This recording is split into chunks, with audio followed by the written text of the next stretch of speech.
안녕하세요. 오늘은 논리적 오류 중 하나인 논점 일탈의 오류, Red Herring Fallacy에 대해 알아보겠습니다.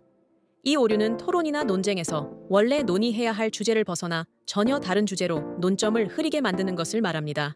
논리적 흐름을 방해하고 본래 문제를 해결하지 못하게 하는 대표적인 오류 중 하나인데요. 이 오류가 왜 문제가 되는지, 어떻게 인식하고 피할 수 있는지 함께 알아보겠습니다. 그럼 시작해볼까요? 1. 논점 일탈의 오류란 무엇인가? 논점 일탈의 오류는 원래 논의 중이던 핵심 주제를 벗어나서 관련 없는 주제로 대화를 이끌어가는 오류입니다. 이 오류는 상대방의 질문이나 논지에 대해 직접적으로 대답하지 않고 새로운 주제를 제시함으로써 논의를 혼란스럽게 만듭니다. 중요한 점은 논의가 흐트러진 상태에서 본래 주제는 해결되지 않는다는 것입니다. Yes. 기후변화에 대한 대책을 논의하고 있었는데 갑자기 우리는 경제를 살리는 것이 더 중요한 문제다 라고 말하는 것. 이 예시에서 중요한 주제는 기후변화에 대한 대책이었지만 경제 문제로 논점을 전환함으로써 원래 주제가 흐려지고 대답되지 않았습니다. D. 논점 일탈의 오류의 특징과 유형. 이 오류는 다양한 방식으로 나타날 수 있습니다. 여기 몇 가지 대표적인 유형을 소개합니다. 1. 감정적 논점 일탈, appeal to emotion. 감정에 호소하는 방식으로 논의의 초점을 흐리는 유형입니다. 상대방의 논리를 반박하기보다는 감정적인 이야기를 제시해 논점을 흐리게 만듭니다. Yes. 동물 실험을 금지해야 한다고요? 하지만 그 동물들이 없으면 많은 아이들이 약을 구하지 못할 거예요. 여기서 중요한 논점은 동물 실험의 윤리적 문제인데 감정적인 상황을 부각시켜 논의를 흐트리고 있습니다. 2. 비슷한 주제로의 논점 일탈, shifting to a related topic. 본래 논점과 어느 정도 관련이 있어 보이지만 실제로는 다른 문제로 대화를 이끌어가는 유형입니다. 논의 주제를 벗어나지만 겉으로는 비슷해 보이기 때문에 종종 알아차리기 어렵습니다. Yes. 플라스틱 사용을 줄여야 한다고요? 하지만 종이 사용도 환경에 악영향을 미칠 수 있습니다. 여기서는 플라스틱 문제에 대한 논의에서 갑자기 종이 사용 문제로 논점이 옮겨갔습니다. 두 주제는 관련이 있을지 모르지만 본래 논점에서 벗어난 것입니다. 4.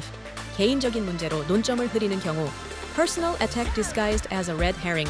상대방의 주장을 반박하기보다는 그 사람의 행동이나 성격을 지적하여 논의를 흐리는 경우입니다.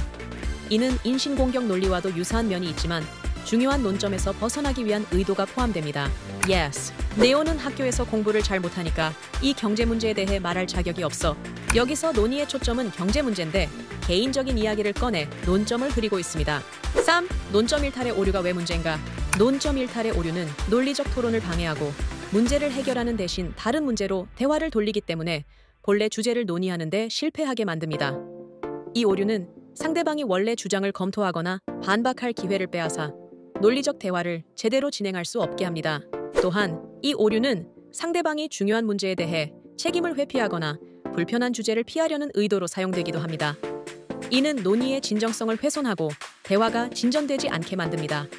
즉, 논점 일탈은 문제가 해결되는 것을 방해하고 혼란을 조성하는 데 중요한 역할을 하게 됩니다. 4. 논점 일탈의 오류를 피하는 방법.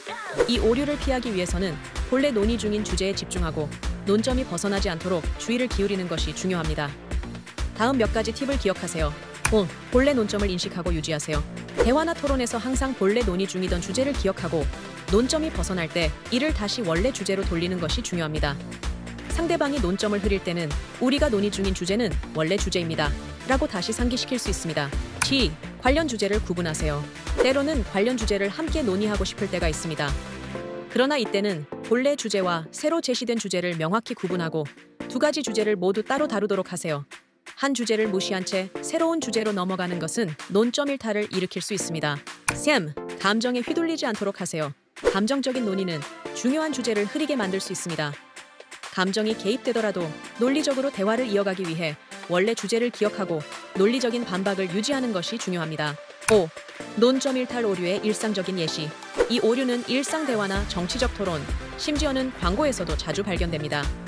예를 들어 정치적 논쟁에서 한쪽이 상대의 정책을 비판할 때 상대가 정책에 대한 반박 대신 전혀 다른 문제를 제기하며 논의를 흐리는 경우가 많습니다.